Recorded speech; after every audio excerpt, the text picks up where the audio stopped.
اب آپ نے رہنا ہے اور ہم نے رہنا ہے اس راستے پر. اس کے لیے کیا کرنا ہے؟ 3 آیتیں. اب تک میں نے تقریباً میں ساری آیتیں پڑھ رہا ہوں آپ کے سامنے کے بعد 3 آیتیں اور جہاں قرآن نے تقوی کی بات کی ہے ایک خاص عمل کے ساتھ. یہ کرو اور تقوی، یعنی اگر آپ وہ عمل کر لیں گے تقوی حاصل ہو جائے گا.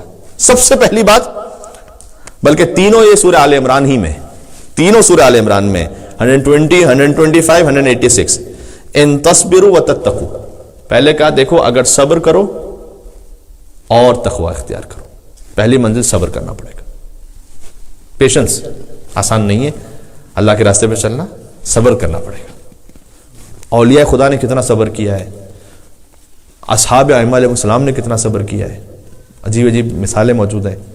یعنی جہاں فزیکل اتنا ٹارچر ہوتا تھا، حضرت بلال پہ جو ٹارچر ہوا، آل یاسر، حضرت سمیہ، حضرت یاسر، پھر عمار یاسر، تینوں جو شکنجے میں تھے. اور رسول اللہ جب انہیں دیکھتے تھے، مکہ کی زندگی کی بات ہے یہ، اس وقت کوئی باقاعدہ جنگ بھی نہیں ہو سکتی تھی. صبرن یا آل یاسر، صبرن یا آل یاسر. رسول اللہ بار بار کہتے تھے اے آل یاسر صبر کرو، اے آل یاسر صبر کرو. اسلام کے پہلی شہیدہ حضرت سمیہ خاتون. یعنی صبر کی اتنی سخت منزل تھی وہ کہ مختلف 2 گھوڑوں کے ساتھ رسیوں سے باندھ کر 2 مختلف سمتوں میں دوڑتے تھے کفار. اس طرح سے مار دیا حضرت عمار یاسر کی والدہ کو. کتنا سخت ہوگا ایک بیٹے کے لیے دیکھنا، کتنا سخت ہوگا. کہ صبرن یا آل یاسر، صبر کرو صبر کرو. پیشنس یعنی استقامت. دیکھیں میں عرض کرنا چاہ رہا ہوں کہ اللہ کی توفیق اور تائید ہوتی ہے، لیکن بہرحال انسان کو ابتدا میں قربانی دینی پڑتی ہے. تو پہلی بات ہے صبر کی. پھر فرمایا کہ اچھا ان تصبروا وتتقوا، یہ 3 جگہ پر ہے. میں نے کہا سورہ آل عمران میں آیت نمبر بتا دی. سورہ نساء میں فرمایا ان تحسنوا وتتقوا. دیکھو اگر تقوی اختیار کرنا چاہتے ہو احسان کرنا بھی سیکھو، یعنی انفاق کرنا. اس کے بغیر تقوی نہیں حاصل ہوگا.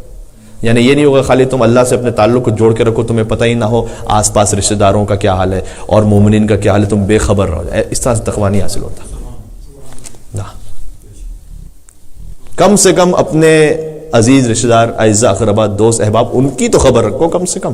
یہ تو بہت منیمم ہے. ان تحسنوا وتتقوا، کہ اگر تم احسان کرنے والے بنو، فقط مالی احسان نہیں، ہر قسم کا، اور تتقوا. یہاں پر کم سے کم اس کا ایک مصداق جو ہے انفاق ہے.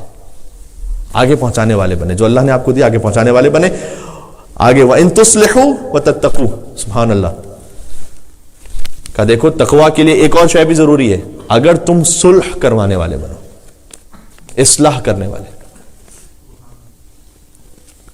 ہو سکتا ہے کسی کا جو ہے مسلح وہ 2 کلو کا ہو، اس کے اندر اتنی دعاؤں کی کتابیں ہوں، اتنے بڑے بڑے سجدگاہ ہوں، اتنی بڑی بڑی تسبیح ہوں، لیکن اسے کہو کہ بھائی یہ 2 مومن ہیں، ان کی ذرا صلح. کہا نہیں یار میں کون جھنجھٹ میں پڑے، چھوڑو.